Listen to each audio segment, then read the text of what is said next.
Well, first it was Alberta and Manitoba and Saskatchewan, and then there were 5. Yep.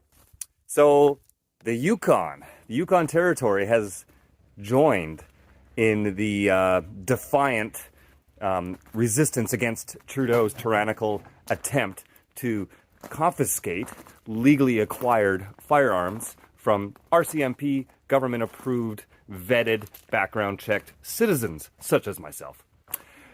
Well, a lot of people are saying, well, what about the other provinces? Well, here's the thing. I think it's amazing that any of them, in this political climate, that any of them stood up against Trudeau. The fact that 1 did, 2 did, 3 did, kind of blew my mind. And now the fact that the Yukon has joined the fight. Kind of a cool thing. The Yukon put out a statement, I guess, on behalf of the provincial government, and they've joined in this rejecting the political moves of Marco Mendicino and Bill Blair and Justin Trudeau and all the rest of these people. They're rejecting them, foisting upon the provinces, upon Yukon and every other province in Canada, to actually make work their gun confiscation program that they can't make work themselves, even though it was their political promise to begin with. The Yukon joined in, so that's good news. And then there were 4. Mm-hmm. Poor Marco. He's just having a heck of a time. It's like he's got no friends at all. No provinces seem to be stepping forward to help the minister in grabbing guns from law-abiding gun owners. So you're right. The Yukon Legislative Assembly put forward a motion. Now, this is the interesting part. It was actually put forward by the official opposition in the Yukon legislature. The governing party, of course, didn't support it and voted against it. But there's enough opposition members in the legislature that they won. It passed. The motion passed. So the motion is demanding that the Liberal government ensure RCMP resources in the province are not used to help confiscate guns from legal gun owners. And that's it. So that message will be going back to Marco Mendicino.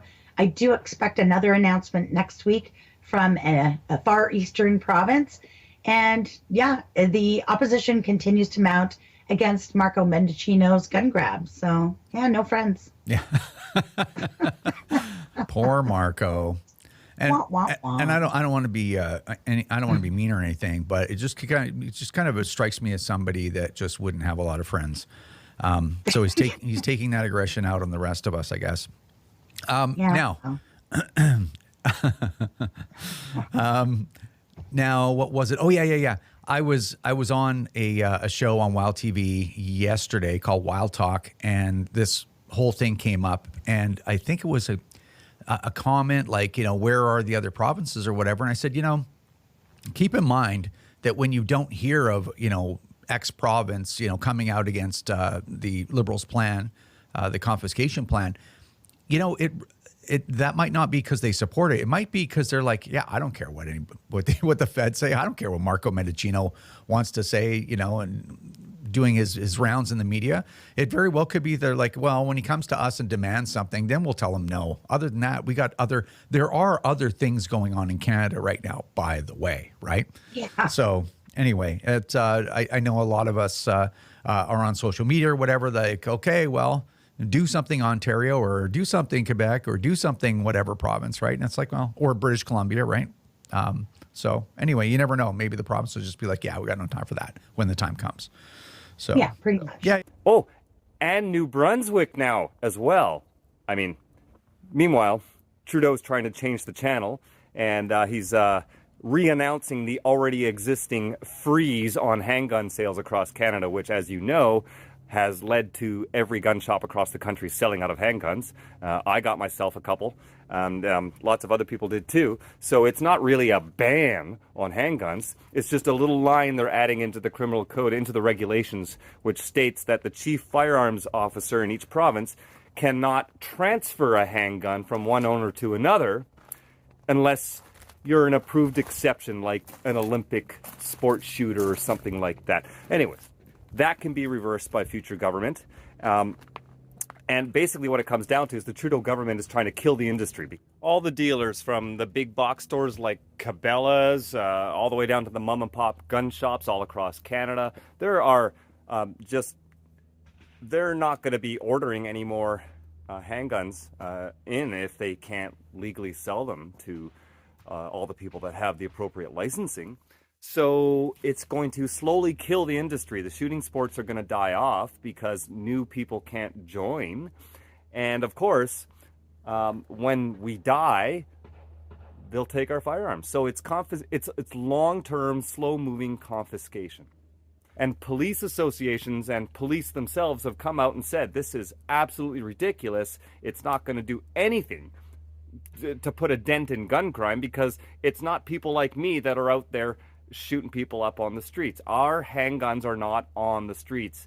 The vetted, licensed individuals who own the millions of handguns in Canada, they are not the ones causing problems or committing crime. Now, this is a matter of fact. It's not even debatable. The statistics are out there to prove it. If you have a firearms license, a restricted firearms license, which means that you can buy a handgun, like I have, that means I am several times less likely to ever commit murder in my lifetime compared to people who don't own a firearms license, whether or not they own a gun or not. Because if you don't have a firearms license, that means you did not go through the vetting, background checks, and training, but you're still allowed to own dangerous items like chainsaws, vehicles, hammers, baseball bats, all these things that kill more people than handguns, that's for sure.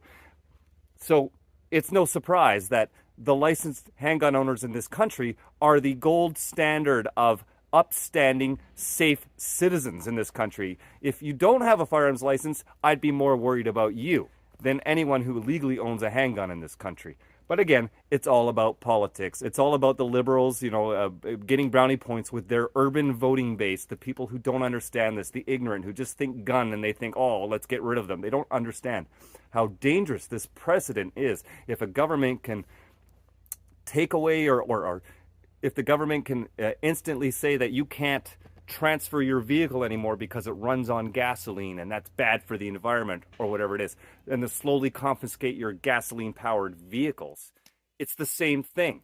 Don't tell me it's not the same thing. It is the same thing. We're allowing government to basically erode all property rights with this action. So let's see what happens. Let's see if the next government, let's see if we can get rid of that. But the main story here is that 4 provinces and 1 territory are now saying, sorry, Justin, we're not going to use our police to take away anyone's legally acquired firearms.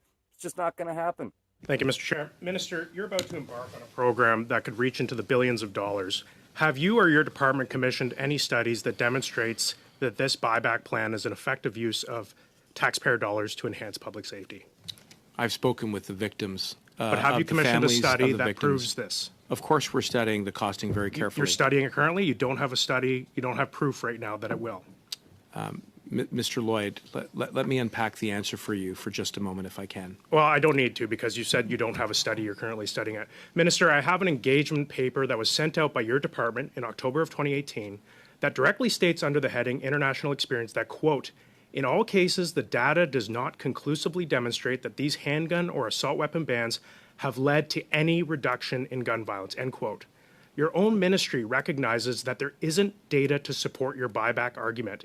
Minister, since you believe that a gun buyback for law-abiding firearms owners will enhance public safety, as you just said, why are you also not launching a gun buyback for illegal firearms possessed by criminals? Well, in the first instance, we've put in place a national handgun freeze and a ban on importing additional handguns into the country, which is a measure you oppose. I'm talking about buybacks, though, Minister. Well, if I could just be permitted to finish, Mr. Lloyd. You also oppose our national ban on assault-style rifles, and you would propose to make them legal again, which we think is fundamentally wrong. You're not answering the question, Minister. You're dancing around the question. Why don't you have a program to buy back illegal firearms from criminals on the street? Why aren't you putting a program like that in place? Well, we've taken a very concrete and tangible step forward to addressing handgun violence through the introduction of a national handgun freeze. And we're also going to get assault-style rifles out of our communities in collaboration with our partners. Wouldn't you agree that it'd be more beneficial for public safety to buy back an illegal firearm off the street rather than buying back a firearm from a sport shooter in Barrie, Ontario? Well, the first thing I would say, Mr. Lloyd, and I've said this before, is that I respect law-abiding gun owners.